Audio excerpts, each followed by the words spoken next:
between the commercials on Fox News from Mike Pillow and Mike Pillow bed sheets and Mike Pillow shower shoes, the cable news pundits there spent the last month projecting with unwavering certainty that Election Day was going to be a disaster for Democrats. Some called it a red wave, others called it a tsunami. But they were all certain that Republicans were going to enjoy a midterm blowout of epic proportions. The thing is, all that expert analysis inside the right-wing bubble was clearly just a bunch of people talking to each other. Fox News viewers looking for some kind of refund today after being promised this for a month.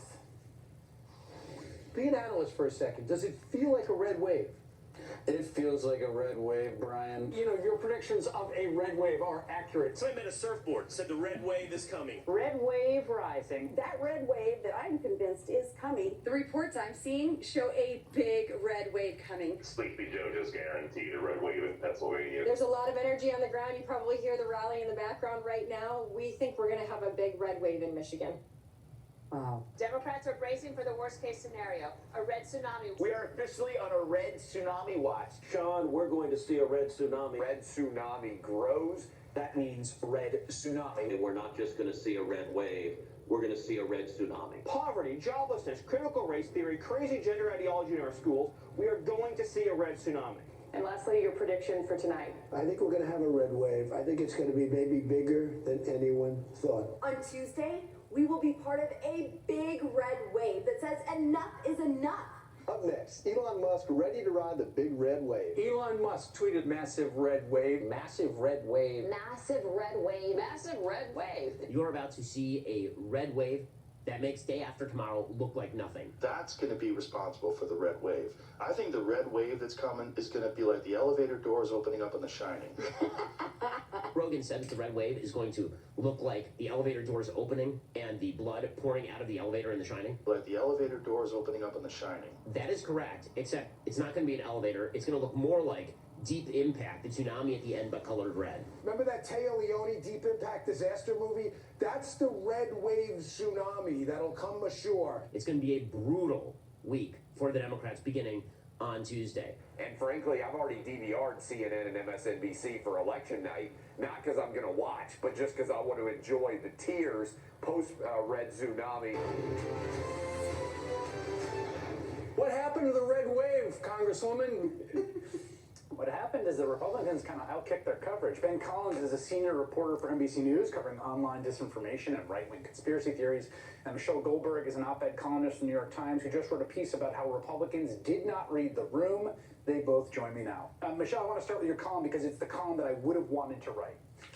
Which is, basically a lot of people criticize folks on the left for being in their own bubble, coastal elite, cosmopolitan metro areas. And some of that critique is really true. It's easy to get embedded in your own sort of world of people that agree with your politics. But I think that problem is worse on the right. Right, it's way worse on the right because the right's not self-conscious about it. I mean, the left has that problem, but the left also knows it has that problem. And, one reason for the kind of often mocked trope of the diner safari where journalists, kind of earnestly head into some rural part of the country to take the temperature is because they're worried about being out of touch. Whereas Republicans have convinced themselves that they speak for the people.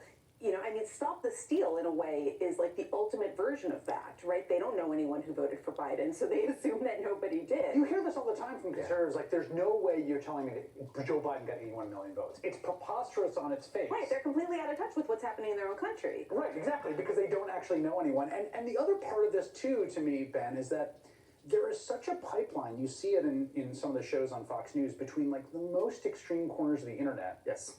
To the right-wing media, such that they become fixated and obsessed with things they think are huge, big issues that are really like niche obsession. Yeah, it's trans swimmers and trans kids in school, and we must do something about all these books in our school. That's really what they're focused on most of the time. And look, there are people in this space who are aware now that they have a problem. If you watched Fox News the last couple of days, they would say, look, we have a problem with young women. Right. The problem is, the solution for this, the remedy for this is, do we tighten the boot and make it bigger, right? Do we do we How do we coerce exactly more? What power and leverage can we leave? Can we raise the voting age to 21? Yes, that was literally a suggestion from him. So, like, you know, Nick Fuentes, the white nationalist podcaster with young people, his solution wasn't how do we reach out to them? It's literally we need to call for dictatorship now because we need to get these people in line. He said we need a dictator to force people to adopt our ideas. I'm paraphrasing here. And we should note about Nick Fuentes, who is a fringe figure, who was at the Capitol on January 6th, outside the Capitol with the bullhorn, that Marjorie Taylor Greene, who is now, if the Republicans do take the House, which is not a sure thing, going to have an influential seat at the table in the Republican Party, she went to the guy's conference. So again, we're like, it's one skip from like the craziest fringes to the mainstream, and there was a backlash. There was a public opinion backlash at the polls too. Right, and I think, again, if this had happened the other way, we would all sort of recognize it for what it is. Oh, Democrats went too far. They shouldn't have talked about defund the police. They're, kind of culturally out of touch. And we've read a million pieces we've like read a million pieces like that, and I hope to read now a million pieces about all the ways that various kind of right-wing lunacy has alienated normal people, and that it turns out that message that a lot of people made fun of Biden for giving, that second speech about democracy. I mean, people were breaking their skulls, rolling their eyes so hard at it. I mean, you saw people like, oh, I guess we're doing it. Oh, he's going to do, when he announced another speech, it was like, well, I guess he's going to do another democracy speech. It was like this, gross Mean Girls snickering. Right, because, I think that the political media values snark and sarcasm, but, as you wrote on Twitter, ordinary people are pretty earnestly patriotic, and it is the person who speaks to that the most, not always, but often has an advantage. You mentioned trans swimmers. This is one area that I really think that the bubble is most intense. They are obsessed over this. Yes, I mean, these truly, and I think you can speak to this. And I saw it in there's a rally in Michigan, the closing rally for all the candidates where they were talking about this, and they had a woman who was protesting trans girls' participation in swimming as their big hero. And what I've found comforting about the results is that it turns out most Americans don't actually care that much. They're not that hopped up on anger about trans people living their lives. And also the cruelty of this to people who are, these people are systematically targeted. They're bullied in school. They are kids. They are literal children. And you hear people like Don Bolduc, for example, in that audio that came out, that guy who ran against Maggie Hassan in New Hampshire and lost, where people were they were telling these mythical fables about trans people in schools, the kitty litter thing, that they're using kitty litter because they identify as cats. And it sounded like, an old boys club, where they're just sitting around and making fun of children together.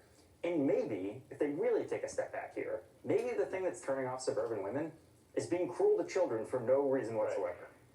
Well, and also people know that the kitty litter thing, which, it was fascinating. It was just to quickly give our viewers, there was basically an urban legend that there were kitty litter being put in schools because children were coming in saying they identified as cats, which was to show the ludicrousness that we had taken this to. Right, but I think, they've all convinced themselves that this is something that's happening on a mass scale, but anyone who has a kid in school knows that this is absurd. Right. Yeah, really quickly. So the moderate position on the Fox News right for the kitty litter and the trans stuff is this is bad and we have to stop it.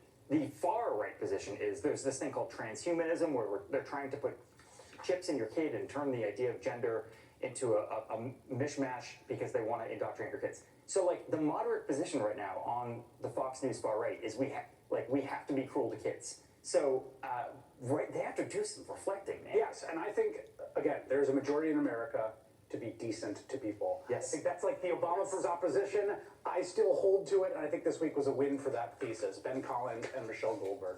Thank you both. That is all in.